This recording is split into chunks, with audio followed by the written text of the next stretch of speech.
And then I asked them in 2022, so there was like one, well, like maybe summertime or fall or whatever. So I asked them, I'm like, okay, fine. So what plan do you have if the market doesn't bounce back? What are you going to do? Well, it has to bounce back. That was the answer. It has to bounce back. Why does it have to? All right, so in 2021 and 2022, most homeowners had the biggest chance of their lifetime to cash it big and to make some money in real estate. Isn't that the whole point of real estate? Well, not really, but to some of the speculators, to some of people playing the market, that is the biggest win, biggest jackpot. Let me make my profits and let me go. But why didn't they use that particular situation or the market cycle or what has happened, right? Because homeowners were stuck, right? So I believe that it's a part of it. It's part of it is obviously greed. Part of it is maybe not knowing. But these circumstances that we have seen, and they're still continuing, even though now, a few years later, right, we're in 2025, things are a little bit different and they're changing. So how they're changing? Let's get into the video and let's talk about it. All right, so obviously we know that in 2021 and 2022, people were hitting the peak, and even though the prices were ludicrous, right? Like everybody was making money hand over fist. But what really happened? Why didn't they sell, right? I believe truly is that people at that time, knowing the situation, knowing how banks acted, right? Like everybody was so welcoming. You walk into a bank, you'll get a credit. Like they might not even verify you as thoroughly as they would do today, right? But all these things were into place that made the market, right? And the promise from the banks, the government, the news, and the headlines, right, were so strong, right? And the headlines were, at the time, they were like, okay, you better buy a house right now. Lack of inventory. The prices will rise. We will not increase the interest rates. They will remain low for a long, long, long time, right? So a normal person, a normal even speculator, or somebody who is just a homeowner, an average person, like reading those headlines will say, well, look, this is my chance, because if I don't use this particular chance, I will not be able to buy real estate ever again in my life, right? So, but what happened if they had real estate, right? Like if they owned real estate, right? So most of the time, people would say, okay, so if I own, I want my kids to own too, right? So they would invest, right? Like some of them even took line of credits, from board against their homes and stuff like that, and try buying properties for their kids, future investments and all of that stuff, right? So all these things play a big, big role when it comes to that particular era, right?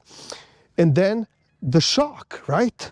The shock of the market in 2022, when these, interest rates ballooned literally within a few months, right? It literally felt like it happened overnight. So when those interest rates ballooned, some of these bankers in investment, I'm not going to say firms, but whoever you are taking advice from, some of these people, they do have maybe the license to trade. However, they might not be able to give you the right advice because they're lacking that experience. They never gained or they never lost any money. And that's the catch, right? Like, so they have a job there and they're trying to advise you on something that they don't even know how to advise you on, right? So I had the privilege to sit across the table from an advisor in 2022, and I started asking the right questions. I said, okay, so what is going on? Well, now is the great time. So why would you say that? Well, the interest rates are going up. Okay, fine. So, but why would you say that? Well, because you know what? The prices will feather a little bit down. Some people are going to be scared in the market, and they will exit the market and we'll get a deal. I said, okay, so in a nutshell, it all makes sense. So then I asked the question, do you have any investments on your own? Personal investments on your own? Yes, I do. Okay, so can you break down the math? Because I know what I'm talking about. So then I asked them, are you able to have a positive cash flow in the city? They're like, oh no, there's no positive cash flow anywhere in Ontario per se, so it is normal. Well, hold on a second. It is normal to write a deficit on an investment, right? And you have more than one investment. Yeah, that's fine. And the market will bounce back. And then I asked them in 2022, so there was like like maybe summertime or fall or whatever. So I asked them, I'm like, okay, fine. So what plan do you have if the market doesn't bounce back? What are you going to do? Well, it has to bounce back. That was the answer. It has to bounce back. Why does it have to? I asked him straight up. You tell me why it has to. It doesn't have to bounce anywhere, right? Like we could have a crash. Like, oh, we're not gonna have a crash. I'm like, okay, hold on a second. Like, we had a crash in the 90s and it was severe and it lasted for, half a decade. And then it kind of went on to a decade by the time we saw prices in the early 2000s kind of not spike up, but see positive gains and the confidence got back. Yeah, but it was different that time. How so? Right? Because same thing can happen and everything is on the table. Everything is on the table. Every single thing can happen, right? Because what are the odds that the market will get back? I asked that question specifically in 2022. And he said, well, the odds are high because in 2023, right, it will all feather and interest rates are going to go down and everybody's going to flood the market. I said, that's your answer? Textbook answer? But it doesn't work like that. It's real life. There's real situations that happen. So you know exactly what happened, but I'm just trying to make a point that it is hard. Don't take advice from the people that have not done it, right? And one of the examples is here, building a home, right? There's so many people building properties, right? And they know it all, right? Until they get stuck and they need, loan B, C, D's, E's, whatever, right? Because it is hard. It is hard to build if you don't know what you're doing. Even though people are getting into that, development because they heard the money is great. And yes, the money is fantastic if you know what you're doing. So you gotta have the know-how, and on top of that, you have to have the funds. Because if you have to borrow against everything you're doing, there are interests and there are all these things that you have to carry by the time you complete the build and then sell it, hopefully for profit and all of that stuff, right? So all these things have to be taken into a consideration, right? So then I think what happened, some people said, okay, so we are deep down as it is, and they were riding the wave of the high interest rates and they were just stuck, right? And in some of these homeowners, not these ones in particular, but in some of the homeowners owning a home, you will see that they're emotionally attached, right? They have some kind of a history with the property. Maybe they lived there for a while, or maybe they just bought the property, or maybe that was their dream home and the banks finally gave them the green light in the peak market, and they bought it, they purchased it, right? So it's hard to let go of good things, right? Like, so they finally believe that they made it. So the only way how they can sustain that particular lifestyle is to go into more debt. That's it. That's the only solution. Because I have not met people yet, right, from the peak, right, that they said, you know what, I just opened up a business and, you know, I'm thriving and my gains are crazy, right? Every year I'm making 10 or 30% more, you know, in my business, or I have not heard that yet, right? So what is everybody talking about us being in a good position in an economy, right? The tariffs are here, political and geopolitical situation across the world, including Canada, is difficult, right?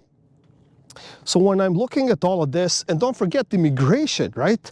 A lot of it, we had to rely on immigration or on funding, literally funding from outside sources in order for us to see sales, see gains, right? Don't forget, some of these investors were buying, you know, 6 units, 12 units, condo units, right? Now half of the city is empty, right? So now they have to implement the whole, you know what I mean, vacancy tax and all of that stuff, right? So there's a lot going on, and I don't see how the market can just magically pick up in 2025. And in some of the previous videos, right, on my channel, right, they're like, hey, look, you know, like whatever you're saying, you're wrong, because, you know, it's not going to happen and the market will pick up in 2025. I don't understand. Like, maybe I don't see it, but however I slice it, there's no chance for us to see that. An average person depends on lower interest rates at this point. They depend on real estate cuts in hundreds of thousands, We're not even talking a little help, a lot of help, right? And yes, I know that there are people sitting maybe in a rental or in a basement, loaded with cash, or have some cash on hand, right? And they're ready, but they can't, because everything is so expensive. Taxes, upkeep, inflation, prices, that they cannot meet that end, and it doesn't make any sense, right? Yes, I'm in an area and it's very expensive, right? Like very, very luxurious and very expensive, right? Some of these homes are writing, you know, $10, $15, $20,000 of taxes, right? Only taxes, annual taxes. However, these homes 10 years ago were at, like, you know, 1.5 to 1.7. Now they're between 3.5 and $4 million. So if we do the math, all right, like, I understand that this is not a first time buyer gig here, all right? But if you do the math, even somebody putting down $2 million on a $4 million property, like, the mortgage alone, like, it will be more than $10,000, right? I know it's not your average buyer, but where's that local buyer? Where's the local buyer, right? Like, you need to make $40,000, $50,000 to and have $2 million to invest in a property like that, right? So I don't know, like, now we're in that pickle where people are riding that, you know, situation. They missed the peak. Maybe some of the people bought in the peak, which is worse, right? They bought at the peak, right? Now it's like the other way around. They're in the deficit from the get-go, all right? So some people are riding that debt game, right? Like if I have enough and I can pull from somewhere, I'm okay. I can still stay in my house, even though it's expensive, even though like, you know, like what am I gonna do? And they ask me these questions. So what am I supposed to do, right? Like I'm digging into my, what do you mean? What are you supposed to do? Try to find a solution. Sell it, downsize, move if you can. Not everybody can move, but some people can move. Move to a different town, move to a different location. Downsize is also a key word. Try to pay off some debts. Try to put those debts together so you have only one bill. If you can, I don't know if that's manageable in your case. Things like that, right? Because we forget that there are so many of these little subscriptions, right? That keep popping, and we can eliminate all of that, right? Like I'm sure in your household you can eliminate $500 a month easily. Don't forget, you have to work for that $500, right? You have to earn that money, right? So if you don't need it, get rid of it.